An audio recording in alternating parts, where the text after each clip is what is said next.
असत्य बोलने के लिए 10 कोड़े मारने का दंड सुनाया जाता है। नहीं महाराज, मुझे क्षमा कर दो, मुझे क्षमा कर दो। अगर आपके बाद असत्य बोलो तो मेरे अनाज और खेत सब आपके।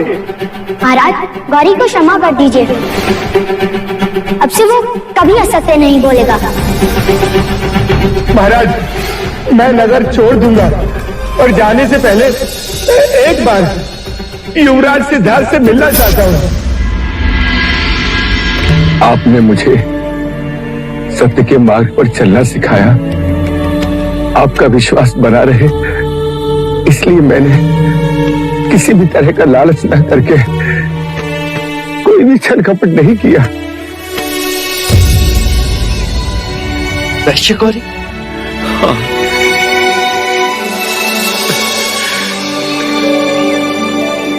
जी हाँ युवराज, वही वैश्य गौरी जिसे सारे नगर ने अपराधी घोषित किया, और आपने मेरी सहायता की, मुझे जीने का अवसर प्रदान किया। तुम तो नगर छोड़कर चले गए थे। जी युवराज, वो झूठे अपराध का दंड था। झूठी मोहर लगाकर किसी ने मेरी बलि देनी चाहिए थी, और अब गिरे दूध पर क्या रोना। तो अब तक तुम कहाँ थे? वैशाली चला गया था युवराज, शरीर वहां और हृदय यहाँ। युद्ध पश्चात कपिल वस्तु के बारे में सुना तो दुख बांटने चला आया। युवराज, परिश्रम से मैंने धन अर्जित किया है, कृपया इसे स्वीकार करें युवराज, कृपया इसे स्वीकार करें। यहाँ से तुम कहाँ जा रहे थे? कभी न्याय प्रणाली ने मुझे नई नगरी में अन्न न देने का अपराधी ठहराया था। आज उसी नई नगरी में अन्न बांटने जा रहा था युवराज। नई नगरी? हाँ। आपका दारुण कर रहा था। राज्य के सैनिक इसके भाई को कहीं ले गए हैं, किसी नई नगरी में। क्या तुम मुझे अपने साथ नई नगरी ले चलोगे? मैंने आज तक उसे नहीं देखा। युवराज, हमें महल जाना चाहिए, महाराज हमारी प्रतीक्षा कर रहे हैं। हाँ चलो, वहां से हम सीधा महल ही जाए। पहले हम नगर के उस हिस्से को तो देख जो आज तक हमने नहीं देखा। चलो गौरी। युवराज, तुम भी चलो, चलना चलो चलो।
सब हम क्या देख रहे हैं चन्ना?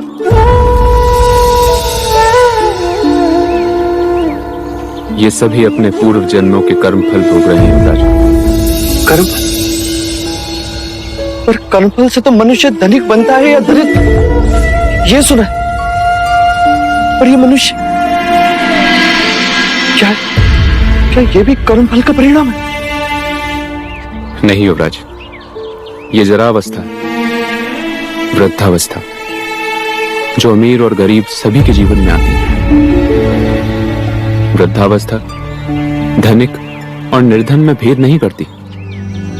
तो क्या सब इस अवस्था से गुजरता है? मैं भी, तुम भी? हाँ युवराज, जन्म लेने वाला प्रत्येक मनुष्य आयु के अंतिम चरण में इस अवस्था से गुजरता है। जब यौवन समाप्त होता है, जब इंद्रियां साथ नहीं देती, बचपन, युवानी और वृद्धावस्था, यही जीवन के क्रम है। वृद्धावस्था? रुक जाइए, रुक जाइए, रुक जाइए! क्यों मार रहे हैं आप इसे?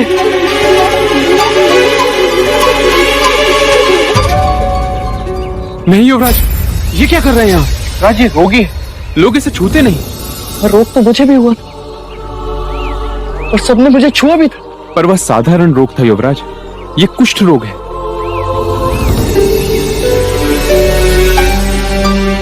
कुष्ठ रोग? तो क्या ये भी सबको होता है? नहीं युवराज, पर इन जैसे कई रोग हैं जिनसे मनुष्य घिर जाता है।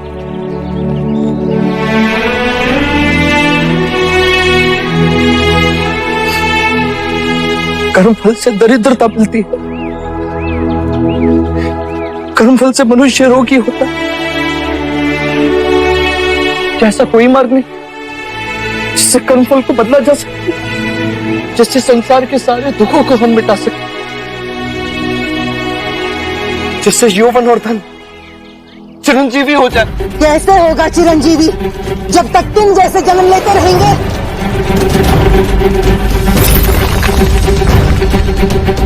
ले चल, चल कर दिखा इस पर। ये क्या कर रही हो तुम? जानती नहीं किससे बात कर रही हो? ये हमारे युवराज है। जानती हूँ, इसीलिए फेंके हैं। जीवन भर इसके फेंके हुए अंगारों पर चले हैं हम, अब ये चलेगा। अपने जीवा पर काबू रखो, तुम युवराज से बात कर रही हो। क्या अपराध है मेरा? क्या किया है मैंने? अरे तेरा तो जन्म ही तेरा अपराध है। तेरे लिए आगाही हुई थी, तू सम्राट बनेगा या सन्यासी। इसीलिए तेरे राजा पिता ने सारे नगर के दरिद्र, रोगी, दुखी, वृद्ध लोगों को देश के बाहर किया, उनको धोखा दिया और ये अंधेर नगरी बसाई तेरे कारण। ये तेरा अपराध है, अपराध है।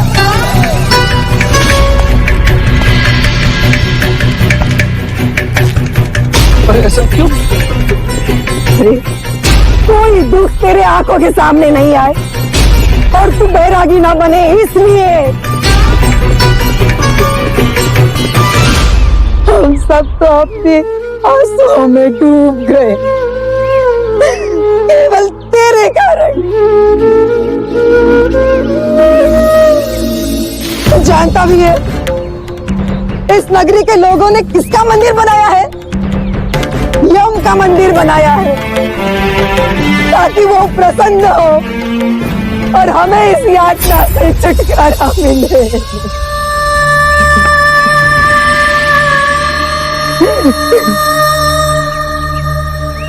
मनुष्यता का कितना बड़ा उपहास।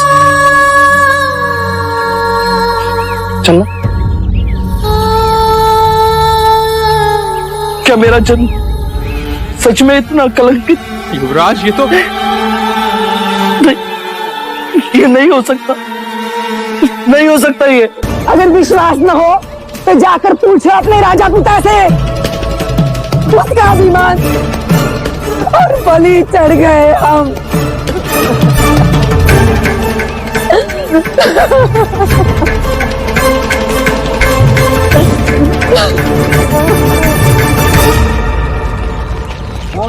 सत्य सत्य सत्य सत्य सत्य सत्य सत्य सत्य सत्य सत्य सत्य सत्य सत्य सत्य सत्य सत्य। कहिए महाराज, और कितने भेद छिपाए आपने? ना मुझे मेरी माँ के विषय में बताया, ना नई नगरी के बारे में। एक बार भी आपने ये नहीं सोचा कि जब आपका पुत्र बड़ा होगा और जानेगा उसके कारण कितने लोग बेघर हो गए, कितने लोगों को नगर बाहर निकाल दिया गया था, तो वो क्या सोचेगा? क्या कभी वो स्वयं को क्षमा कर पाएगा?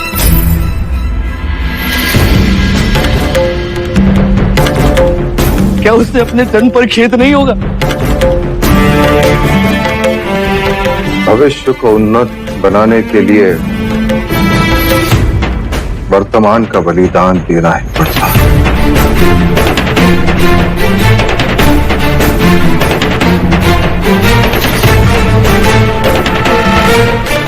अब तुम सम्राट बनोगे तो न जाने कितने लोगों के घर बसाओगे, उन्नति लाओगे। एक योग्य राजा भाग्य से मिलता है प्रजा को, और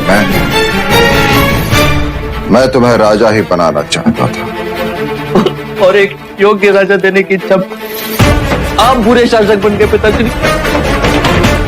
पूरी एक पीढ़ी को नर्क भेज दी। सिद्धार्थ, इन्होंने जो किया वो इसलिए किया कि दुख तुम तक ना पहुंचे। और दुख तो पहुंच ही गया ना मां। उन सबके दुखों का बोझ मैं अपने कंधों पर उठाकर चल रहा हूं।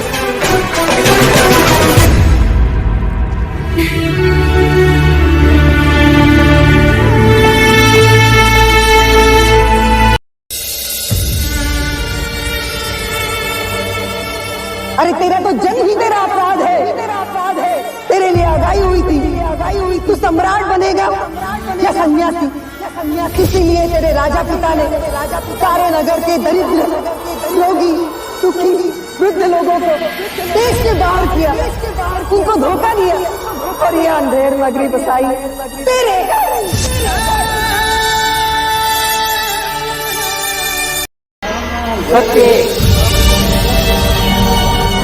अपने वहां प्राण त्याग दिए, ये माता भी अपने प्राण दे देगी।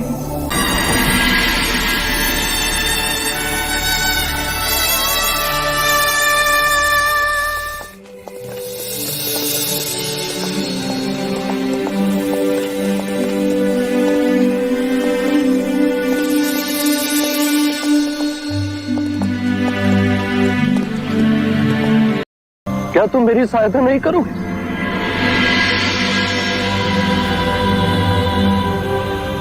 मान लो ये तुम्हारे युवराज का अंतिम आदेश है।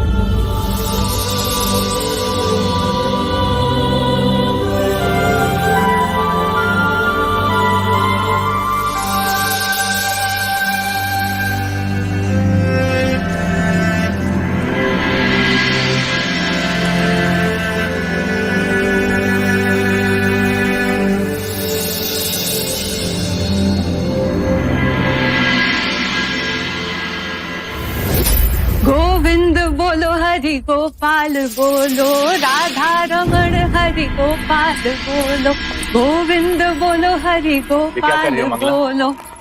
तुम भी बोलो गोविंद बोलो हरि गोपाल बोलो, राधा रमण। ठिठोली है मंगला। और आज प्रातःकाल से पूरे महल में इतना शोर किस कारण? मेरा बस चले तो गगन ढोल बजवाओ, भूखों को खाना खिलवाओ और ब्राह्मणों में धन लुटवाओ। पर ऐसा हुआ क्या माँ, जो आज तुम इतनी उदार हो रही हो?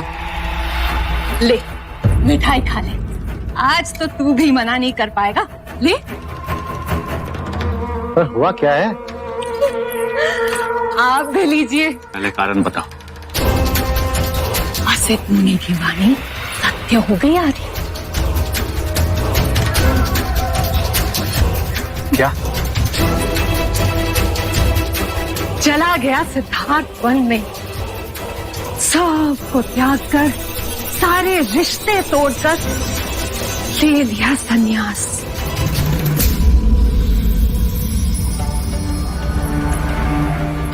और जोड़ दिया हमारा रिश्ता भाग्य से।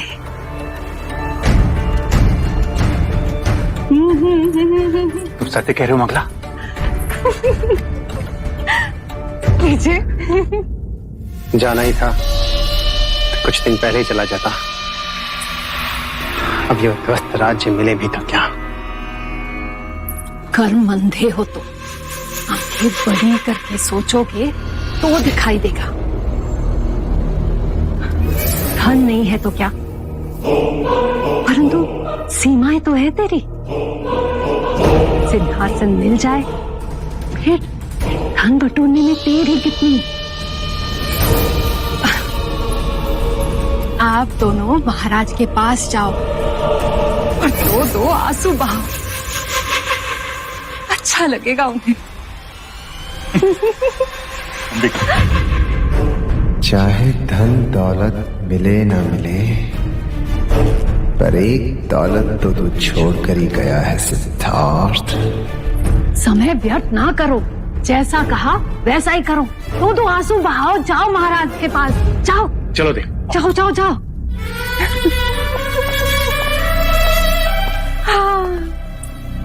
असित मुनि, आप तो अंतर्यामी हो।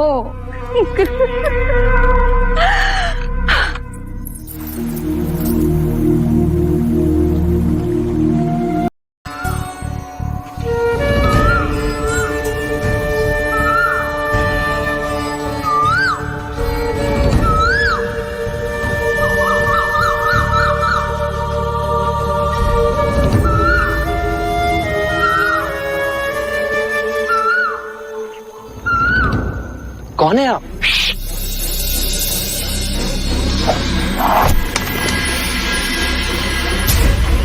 देखा, तुम्हारी आवाज से मेरा निशाना चूक गया। आप एक सन्यासी होकर शिकार कर रहे हैं? ये तो स्वांग है, मैं एक शिकारी हूँ और साधुओं के वस्त्र इसलिए पहने हैं जिससे मैं शिकार को धोखे में रख सकूं। पर ये तो सही नहीं। इस तरह तो पशु पक्षियों का विश्वास साधु सन्यासियों से उड़ जाएगा। आप साधु वेश का अपमान कर रहे हैं। इस अरण्य में जीवन निर्वाह के लिए कुछ तो करना ही पड़ता है। यदि मैं तुम्हें जीवन निर्वाह के लिए धन दूं, तो क्या तुम शिकार करना छोड़ दोगे?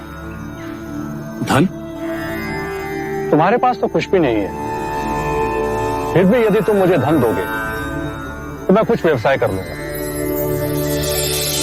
पर उसके प्रतिफल में तुम्हें मुझे अपने ये साधु वस्त्र देने होंगे और मैं तुम्हें अपने वस्त्र दूंगा।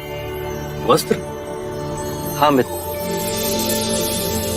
मेरे ये वस्त्र रत्न जड़ित और स्वर्ण तार से निर्मित है।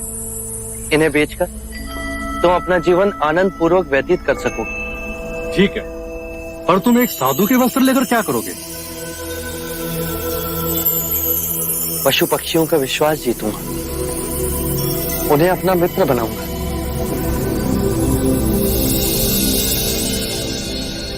सत्य कथा, पुरुषार्थ कथा, सुनो सुनो सिद्धार्थ कथा।